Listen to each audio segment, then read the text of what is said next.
जय श्री कृष्णा। अधिक मास कथा श्रृंखला में आप सभी का स्वागत है। पुरुषोत्तम मास यानी एक ऐसा सुवर्ण अवसर जो 3 वर्ष बाद हमें मिलता है। इस समय के अंदर किया गया कोई भी धार्मिक कृत, नाम जप, भगवान की प्रार्थना, तपस्या, दान और सेवा मनुष्य को 1000 गुना अधिक फल प्रदान करती है।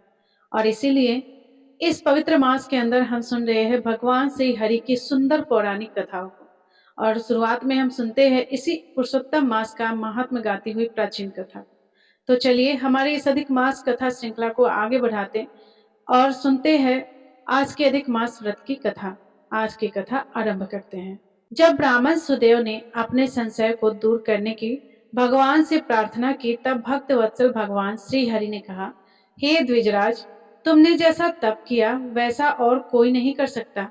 लेकिन तुम यह नहीं जानते कि मैं सबसे अधिक प्रसन्न किन किन बातों से होता हूँ। यह मेरा परम प्रिय पुरुषोत्तम मास है।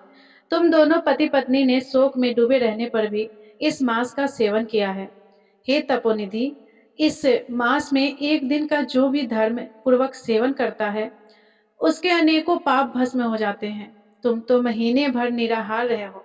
निरंतर वर्षा के जल में भीगते रहने के कारण तीनों कालों में स्नान किया है, और वह भी आकाश के पवित्र जल से। संपूर्ण महीने उपवास का पालन किया।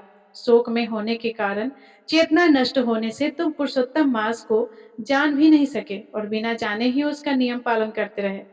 तुम्हारे इस साधना का प्रमाण कौन जान सकता है। पुरुषोत्तम मास की महिमा और पुण्य प्रताप का विवेचन करते हुए भगवान श्री कृष्ण ने स्वयं अपने श्री मुख से आग पुरुषोत्तम मास की महिमा और पुण्य प्रताप का विवेचन करते हुए भगवान श्री हरि ने स्वयं अपने मुख से कहा, तपोधन, पुरुषोत्तम मास सभी लोकों में आता है, किंतु धरती पर ही इसका पूजन फलदायी माना जाता है। हे वत्स, तुम धन्य हो जो तुमने इस मास में कठोर तप किया। मनुष्य जन्म पाकर भी जो पुरुषोत्तम मास का सेवन नहीं करते हैं वे आजीवन दरिद्री रहते हैं। इसलिए मेरे प्रिय इस मास का प्रयत्न पूर्वक सेवन अवश्य करना चाहिए। ब्राह्मण सुदेव पुरुषोत्तम मास की इस सेवा से मृत पुत्र सुखदेव को जीवित देखकर अपने पत्नी के साथ अत्यंत प्रसन्न हुए। उन्होंने कहा, बिना जाने मुझसे इसका सेवन हुआ है, फिर भी मेरा धर्म सफल हुआ।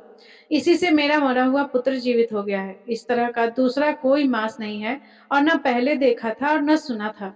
इस प्रकार आश्चर्य करके आगे भी वे पति पत्नी दोनों ही पुरुषोत्तम मास के अंदर प्रातःकालीन स्नान, व्रत और पूजा आदि करने लगे। पुत्र प्राप्त करके ब्राह्मण सहित आनंद से रहने लगे। पुत्र भी माता पिता को सत्कार द्वारा प्रसन्न करने लगा। सभी दुखों के नाशक पुरुषोत्तम मास के नियम के अनुसार अपनी पत्नी के साथ जप हवन आदि करते हुए वह ब्राह्मण अपनी पत्नी सहित अनेकों सुखों को भोगकर 1000 वर्ष बाद परम आध्यात्मिक लोक में चला गया।